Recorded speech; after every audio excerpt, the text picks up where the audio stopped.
Bonjour à tous. Aujourd'hui, je vous raconte l'Alliance des Agentibus, écrit et publié par Lila Kreun. Avant de poursuivre, je vous invite à vous abonner à ma chaîne et à cliquer sur la petite cloche de notification pour ne pas manquer mes prochaines vidéos. Je vous remercie par avance et je vous souhaite une agréable histoire. L'Alliance des Agentibus, écrit et publié par Lila Kreun. Prologue. Paris, 2060. Fonce, Ryan, fonce! La femme cria à plein poumon pour encourager son compagnon alors que ce dernier, grièvement blessé au dos, commençait à faiblir. Derrière eux, une troupe d'hommes armés les poursuivait sans relâche depuis plus d'une demi-heure. Le couple avait déjà tenté de les semer dans les dédales de Montmartre. En vain. Des drones téléguidés à distance révélaient leur position aux équipes terrestres. Alors qu'ils avaient réussi jusque-là à éviter les projectiles de leurs poursuivants, un tir mieux ajusté avait atteint Ryan au niveau de l'omoplate. Il perdait beaucoup de sang, et à ses côtés, sa partenaire le soutenait autant qu'elle le pouvait, dans cette course sans espoir. « Valérie !» râla l'homme, la respiration saccadée. « Tu dois continuer sans moi.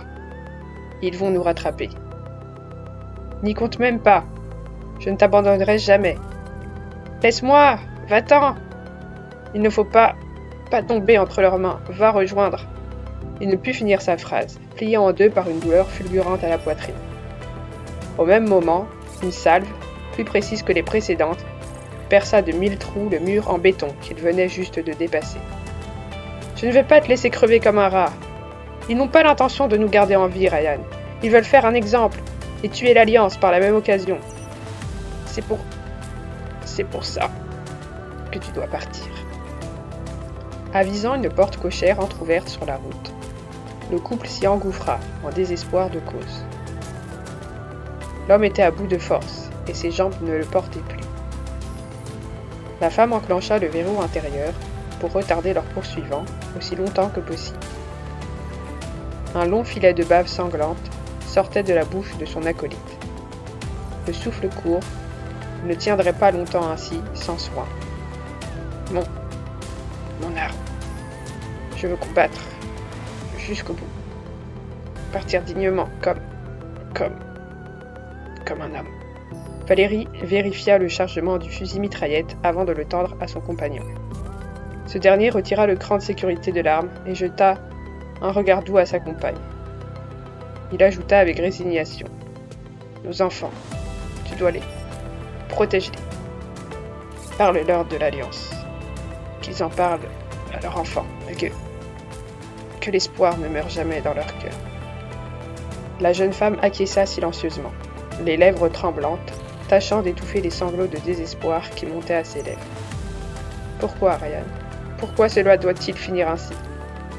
Fille, avant qu'ils ne purent échanger d'autres mots, alors que la porte volait en éclats, détruite par une légère charge d'explosifs. Une masse de soldats envahit la cour intérieure où le couple avait trouvé refuge. Encerclant ce dernier, ils attendirent l'arrivée de leur chef de section. Un homme de petite taille, mince et chauve, dont le regard apaisant vous mettait étrangement en confiance. Il pénétra tranquillement dans la cour, affichant un air triomphant. « Ryan Desmailly et Valérie Fachebel. On a fini par tomber sur de gros poissons cette fois-ci !» s'exclama le gradé, un sourire de satisfaction sur le visage. « Laissez ma compagne, laissez-la partir. Je vous dirai tout sur l'Alliance des Agentibus. » « L'Alliance » lâcha le gradé d'un ton méprisant. « Personne ne craint cette organisation terroriste, monsieur. Le gouvernement ne se soucie que de la sécurité de ses concitoyens. Les temps sont assez durs pour qu'on rajoute de la violence dans nos vies, ne croyez-vous pas? Pas de violence? Combien d'agentibus avez-vous enfermés dans vos prisons? Certains n'en sont même jamais sortis.